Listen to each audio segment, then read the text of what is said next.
Au nom du Père et du Fils et du Saint-Esprit, ainsi soit-il. Eh bien, chers frères, ce premier dimanche de Carême,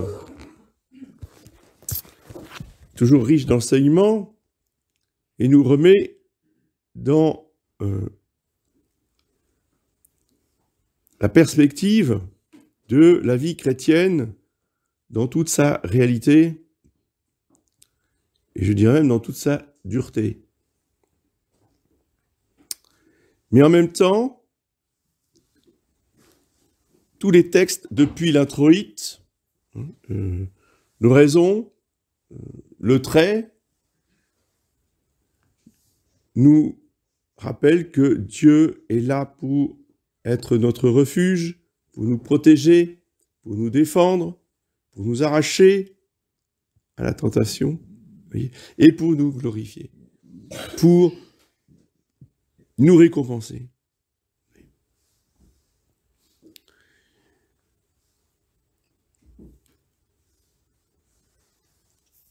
Mais l'Écriture, le Nouveau Testament en particulier, ne nous dissimule pas la difficulté de la tâche. Le ciel est à ce prix. C'est-à-dire qu'on ne peut pas vouloir aller au ciel. Mais pour moi, je voudrais une promotion. Il n'y a pas de rabais, il n'y a pas de solde. C'est comme ça. Et le bonheur, il est éternel, il est sans fin. La récompense, elle est infinie. Alors pour une récompense infinie, oui, il faut souffrir un petit peu. Quelques années. Notre passage sur la terre, si vous voulez, est très rapide, c'est court. Même si ça dure 90 ans, ça reste court par rapport à l'infini, par rapport à l'éternité qui ne finira jamais. Et notre Seigneur, en bon pédagogue, en bon coach, voyez, nous explique dans tous les détails, si vous voulez, et saint Paul, à sa suite, continue dans l'Épître à nous expliquer, à nous détailler. Il a fait toute la liste.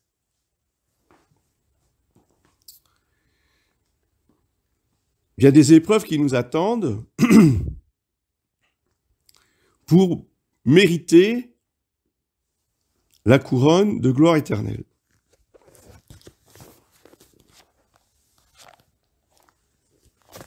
Notre Seigneur n'était pas du tout obligé. Hein.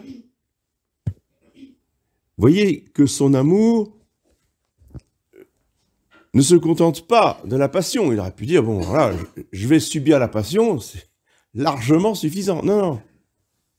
Il a voulu aussi, non seulement subir les fatigues, la faim, la soif de la vie de tous les jours, mais il a voulu être tenté. Ce qui est un comble pour le saint, le 3 fois saint, celui qui a dit « Qui me convaincra de pécher ?»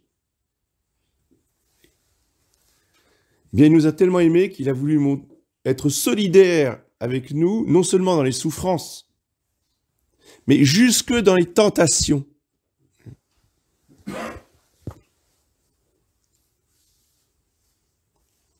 Remarquez aussi la psychologie du démon.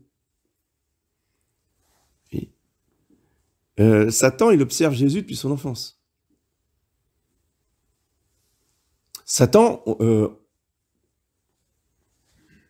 un ange, un séraphin, suprêmement intelligent au niveau de la nature, au niveau de son intellect, il a fait le tour de Jésus. Donc non seulement il sait que depuis 30 ans, cet homme-là, il n'a jamais commis un seul péché, il sait que cet homme-là, il n'a pas un seul défaut, il est parfait, qu'il n'a jamais vu de toute l'histoire de l'humanité, il n'a jamais vu un homme comme ça. Bon, il ne sait pas qu'il est Dieu, c'est sûr, mais au moins il sait qu'il est parfait.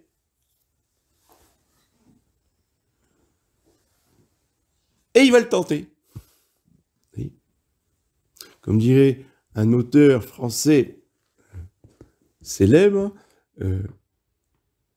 il ose tout, et c'est à ça qu'on le reconnaît. Oui. Être suprêmement puissant au niveau de l'intellect, oui, n'enlève pas la bêtise. La bêtise, qu'est-ce que c'est? Ce n'est pas la puissance de l'intellect. La bêtise, c'est l'orgueil. Plus on est orgueilleux, plus on ressemble au démon, plus on va tout oser. Oui. Parce que même si Jésus-Christ n'était pas Dieu, même si le démon ne savait pas qu'il était Dieu, enfin il s'en doutait un peu quand même, parce qu'il lui dit « Si tu es Dieu », donc il se doutait, mais il n'était pas sûr. Et il ose quand même. Il ose attaquer. Donc, ça veut dire que personne n'est à l'abri. S'il a osé attaquer Jésus-Christ, forcément, il osera attaquer non seulement tous les hommes, qu'on soit un simple laïc, qu'on soit un enfant, qu'on soit un adulte, qu'on soit un prêtre, qu'on soit un évêque, qu'on soit un cardinal, qu'on soit un pape, tout le monde y passe. Quand on a attaqué Jésus-Christ, on attaque tous les autres. Donc, il a attaqué l'Église. L'Église, c'est Jésus-Christ répandu et communiqué, dit Saint Jacques. Donc, c'est normal qu'il attaque l'Église, qu'il tente l'Église. Oui.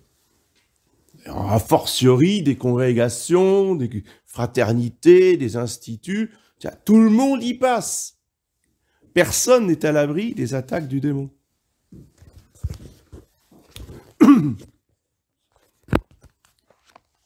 Et le démon donc attaque sur 3 plans, toujours, que sont les 3 concupiscences. Donc, la faim, concupiscence de la chair. Alors, évidemment, en Jésus-Christ, il n'y a pas de concupiscence. En nous, oui. En lui, non. Mais il attaque parce que il n'y a pas de concupiscence. Bah, il a un corps humain comme nous. Au bout de 40 jours, même le Fils de Dieu, il a faim. Juste qu'il se maîtrise parfaitement, ce que nous, on a du mal à faire. Il maîtrise parfaitement sa faim, mais il a faim quand même. Donc, vous voyez que le démon, il n'attaque pas le 3e jour, quand notre Seigneur est en pleine forme. Le lâche, l'orgueilleux, il attaque juste quand on est affaibli, quand on n'est pas en forme, voire quand on est malade. C'est là qu'il vient attaquer.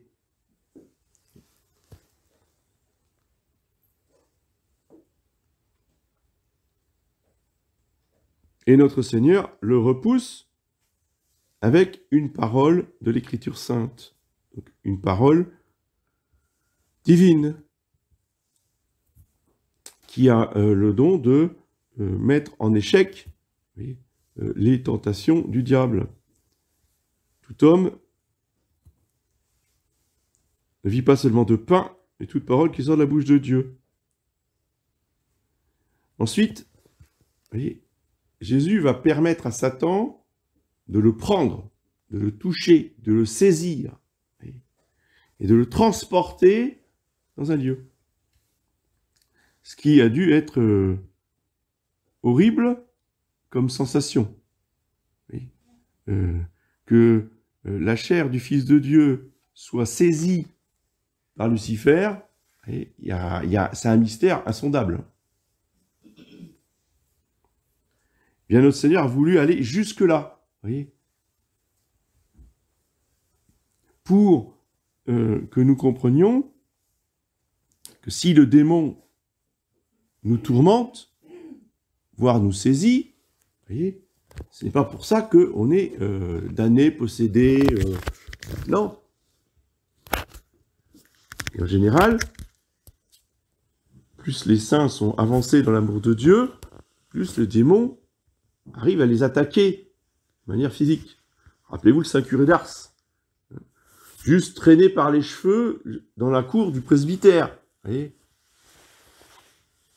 le démon le saisissait. D'autres saints, ou comme Sainte Thérèse d'Avila, mais il y en a eu beaucoup d'autres, vous voyez, là par contre, c'est le démon saisissait de leur âme. Donc là, il prenait carrément l'âme et il l'emmenait en enfer.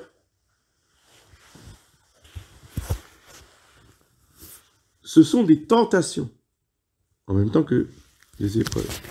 Tentation de quoi? Tentation de désespoir, tentation de découragement, etc.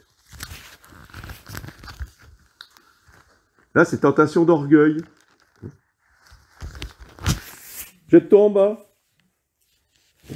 Et puis, de toute façon, il t'arrivera rien. Si t'es le fils de Dieu, il t'arrivera rien. Ça, c'est tenter Dieu, provoquer Dieu en se mettant en situation de danger. Il ne faut jamais s'exposer au danger. Sous prétexte que, ah oui, mais j'ai un ange gardien, mais Dieu me protégera. Non. Dieu ne protège pas ceux qui se mettent volontairement en danger. Et enfin, il y a la tentation de l'orgueil, du pouvoir. Et comme l'orgueil n'a pas de limite, eh ben, quand tu as affaire, tu te mets à genoux et tu m'adores. Pourquoi pas? Tu peux toujours essayer. Et là encore, notre Seigneur va le rejeter en lui disant, tu adoreras le Seigneur ton Dieu et tu le serviras lui seul. Donc en tout cela, nous voyons que le démon s'approche de Jésus-Christ, l'incite au mal, et si cela constituait un péché, évidemment que notre Seigneur n'aurait jamais laissé le démon faire ça. La tentation n'est pas le péché. La tentation, c'est l'épreuve, c'est le test. Il y a l'incitation au mal, mais il y a aussi le test. C'est pour ça que Dieu permet la tentation pour nous tester, pour voir si nous lui serons fidèles dans la difficulté. Et la difficulté, elle peut être plus ou moins grande. Elle est plus ou moins variée.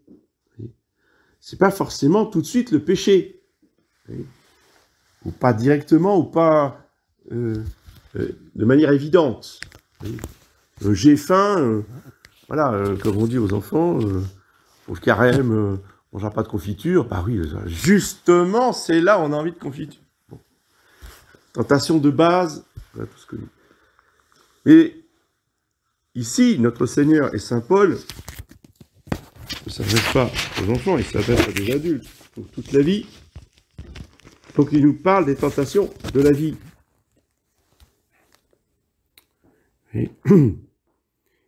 Et Saint Paul a eu une vie particulièrement tentée et tumultueuse.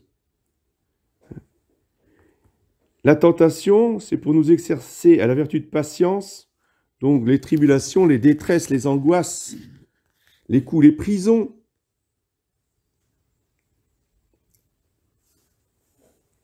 Saint Paul a même eu la flagellation, 40 coups moins 1. 40 coups de fouet, il est tombé dans le coma. Donc, les Juifs qui le flagellaient, ils disent, c'est bon, il est mort. On s'en occupe pas plus que ça, on le laisse gisant par terre, et ils sont rentrés chez eux. Les chrétiens, heureusement, sont venus le récupérer tout de suite, l'ont soigné, et l'ont guéri. Mais s'il avait été laissé là, effectivement, eh bien, il en serait mort. Saint Paul est resté 3 jours naufragé en mer, accroché à sa planche. Si vous voulez, la tentation, c'est pas on fait pas semblant, Dieu fait pas semblant. Il nous entraîne jusqu'aux portes de la mort. Pendant 3 jours, Saint Paul pouvait dire, Dieu, il m'a complètement oublié. Hein. J'ai beau prier, j'ai beau crier, il n'y a rien, hein, je suis au milieu de l'océan, il ne se passe rien. Quand les Juifs se déchaînaient à lui frapper le dos avec leurs fouets, il avait beau prier, Il avait beau espérer, il ne s'est rien passé. Il a été jusqu'au coma. Donc la tentation, c'est pas Dieu fait pas semblant. C'est la réalité. C'est la réalité d'un abandon apparent. Pourquoi? Parce qu'il se cache. Parce qu'il nous laisse dans la détresse, dans l'épreuve. Nous, on aimerait bien qu'il se montre. Et comme il ne se montre pas, et qu'on ne ressent que l'absence, on se dit, bon bah, il m'a abandonné. Non, Dieu n'abandonne jamais ses enfants.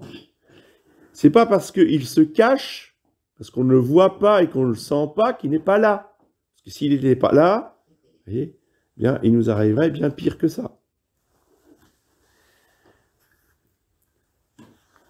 La tentation, c'est de mettre à l'épreuve notre foi. Est-ce que l'on croit sans voir? C'est la définition de la foi. La foi, c'est adhérer à des choses qu'on ne voit pas. Alors, est-ce que je crois que Dieu est là et qu'il me protège dans l'abandon, dans la détresse, dans le danger de mort? Et ensuite, eh bien, le bon Dieu regarde si on continue d'avoir confiance en lui. Donc, il y a la foi, c'est croire qu'il est là, et la foi, ça ne suffit pas. Il faut la confiance. Est-ce que nous avons confiance en lui qu'il va nous délivrer? Et si on a la foi et si on a la confiance, alors il nous délivre.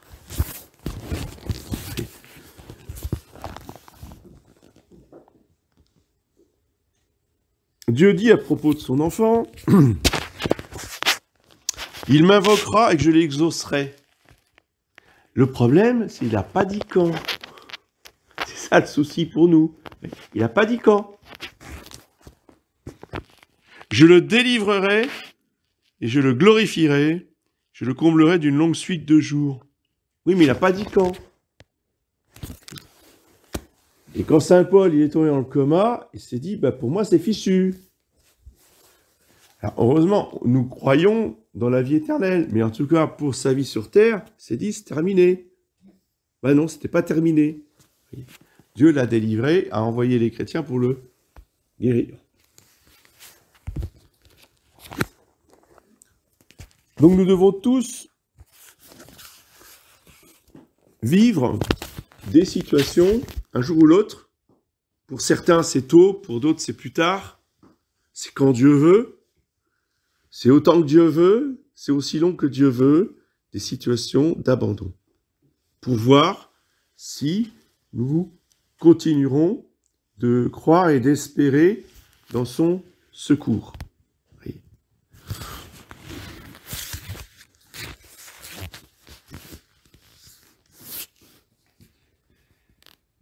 Et cette tentation est une preuve d'amour. Alors merci, je m'en passerai bien.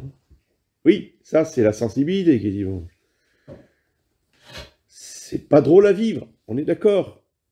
Mais l'amour, c'est pas de dire mon Dieu, je vous aime. Ça, tout le monde peut dire.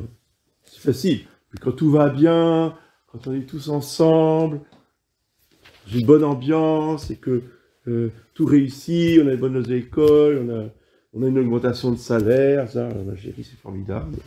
Non, mais là, c'est facile de dire, mon Dieu, je vous aime. Mais c'est pas ça, l'amour de Dieu. L'amour de Dieu, c'est quand on est aux portes de la mort. L'amour de Dieu, c'est quand on est tout seul. Et Dieu attend des preuves d'amour. Parce que là, dans la souffrance extrême, dire, mon Dieu, je vous aime. Là, c'est une preuve d'amour. Une preuve d'amour qui va droit au cœur du Père, et à ce moment-là, le bon Dieu nous délivre.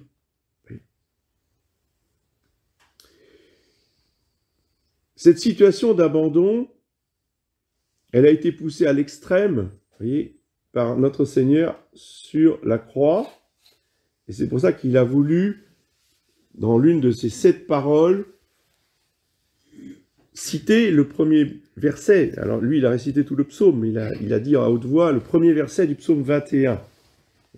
mon Dieu, pourquoi m'avez-vous abandonné ?» Cette parole, dans la bouche du Fils de Dieu, est très mystérieuse.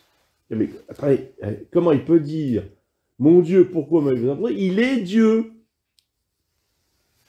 Alors, c'est toujours le même mécanisme en Jésus-Christ. C'est pas forcément le Dieu qui parle. Des fois, c'est Dieu qui parle, des fois, c'est l'homme qui parle. Quand il se dénomme le Fils de l'homme, c'est l'homme, c'est pas Dieu. Il va dire, oui, mais il est Dieu aussi. Oui, non, mais il est Dieu, mais il a deux natures. Donc, en tant qu'homme, il a dit, mon Dieu, pourquoi nous abandonner? Parce que sa nature humaine était privée même de la vision béatifique. C'est pour ça qu'il se sentait abandonné par son père, parce qu'il ne voyait plus son père dans son âme humaine. Alors qu'avant, évidemment, dans son âme humaine, il était toujours en vision avec son père et le Saint-Esprit. Sur la croix, c'était fini, c'était terminé. Il était tout seul. Il était toujours Dieu, mais sa nature humaine était totalement abandonnée. Eh bien, malgré cette épreuve, vous voyez, qui n'est pas du tout une damnation, qui n'est pas un châtiment, il n'y a pas de péché. Donc il a subi le châtiment du péché, mais il n'a pas de péché. Mais c'était une épreuve, et une épreuve mystique, que les saints eux-mêmes ont vécue. Que ce soit Sainte Thérèse d'Avila, ou que ce soit Sainte Thérèse d'Enfant Jésus, par exemple, des grandes saintes, des grands mystiques, que ce soit Saint Vincent de Paul, et il y en a bien d'autres qui ont vécu cet abandon total de Dieu. C'est pas juste une grande désolation, une grande tristesse. Non, non, non, non. C'est fini, c'est terminé, il n'y a plus de Dieu. Sainte Thérèse de l'Enfant Jésus, de Sainte Thérèse d'Avila, à la fin de sa vie, il disait « Je regarde le ciel et je me dis que c'est impossible qu'il y ait un Dieu dans le ciel. » Après avoir eu des visions, des locutions, qu'elle soit arrivée au sommet de la vie mystique, elle a plus la foi, senti. Saint Vincent de Paul a eu exactement la même épreuve. C'est pour ça qu'il avait mis dans la poche intérieure de sa soutane, il avait écrit le credo, et à chaque fois que il disait, Dieu n'existe pas, il se frappait la poitrine et disait, je crois. Et à chaque fois, il réagissait par sa volonté. Mais lui, il ne croyait plus dans sa sensibilité. Donc, vous voyez que l'abandon peut aller très, très, très loin. La tentation peut aller très, très, très loin. Mais il ne faut pas en avoir peur, parce que jusque dans cette extrémité, Dieu est toujours avec nous. Dieu est toujours bienveillant. La très sainte Vierge Marie ne nous quitte jamais. Son cœur immaculé doit être pour nous justement un refuge dans lequel nous accourons quand nous nous sentons abandonnés et dans les angoisses, les tristesses et toutes les épreuves de la vie ou du démon.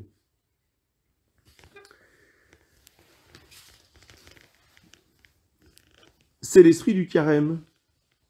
Donc il ne faut pas s'étonner, vous voyez, bon, on est dans les 4 temps, les fleurs sortent, on entre dans le carême, le ciel nous tombe sur la tête. Et tout d'un coup, on a des problèmes en cascade. Et on n'arrive jamais seul. C'est la loi des séries. Ben oui, mais c'est obligé. C'est le carême, c'est comme ça. Il faut dire, bon, bah, c'est bien,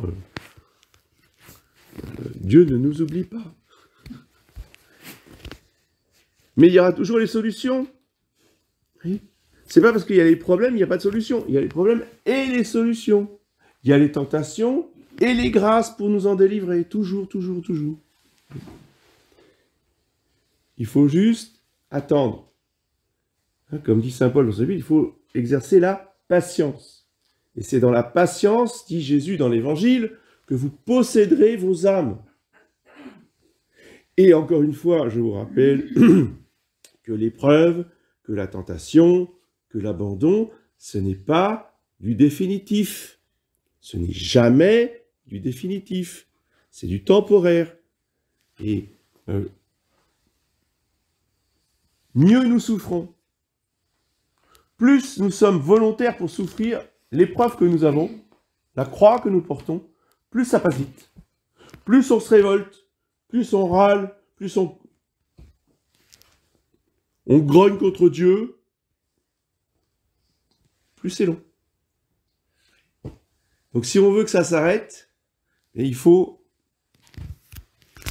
embrasser la volonté de Dieu avec action de grâce et embrasser sa croix volontairement tous les matins quand on se lève. Merci Seigneur, je veux porter ma croix aujourd'hui. Cette croix-là, pas une autre. Ah mais oui, mais moi je voudrais tant souffrir pour notre Seigneur, mais pas ça. Mais justement, ça, c'est ce que Dieu veut pour nous maintenant. Et pas autre chose. Parce qu'il y en a qui rêvent d'être martyrs. Ah ben oui, mais ils ont une grippe et ils ne se portent pas, vous voyez. C'est souvent comme ça. Alors on arrête de rêver de martyr et on embrasse sa grippe, ou on embrasse sa maladie, ou on embrasse, je sais pas moi, un collègue insupportable. Vous voyez. Merci mon Dieu, c'est ça que je dois souffrir aujourd'hui. Et ça, c'est le bon carême. Ça, c'est l'esprit du carême. C'est pas seulement se priver de nourriture. En fait, finalement, c'est très facile. C'est vraiment anecdotique, le jeûne, dans un carême. Le carême, ce sont ces épreuves-là, spirituelles, qui font beaucoup plus mal que toutes les souffrances physiques. Et si nous portons bien ces souffrances morales, ces souffrances spirituelles, eh bien, nous serons récompensés au centuple, mais dès cette terre. C'est-à-dire que nous serons inondés de joie, de paix, de sérénité, plus tard, après l'épreuve. Notre Seigneur nous récompensera, nous fortifiera. Et alors, nous serons beaucoup plus forts pour porter notre croix, qui n'aura pas changé. La croix n'aura pas changé. Ah oui, mais je la trouve beaucoup plus légère. Non, mais elle n'est pas plus légère. C'est toi qui es beaucoup plus fort. Pas pareil. C'est que, à force de vouloir d'être volontaire et d'aimer sa croix, la croix elle devient de plus en plus légère. C'est exactement la même. Celle qui nous mettait par terre au début, eh bien, après, au bout d'un certain temps, elle nous porte. Elle nous donne de l'énergie pour agir. Vous voyez, on souffre toujours et pourtant on a de l'énergie pour agir. Voilà. Ça, c'est le secret de la croix. C'est la croix qui ouvre le trésor de la grâce. C'est la croix qui ouvre la porte du ciel. C'est la croix qui ouvre le bonheur sur terre. Mon Père.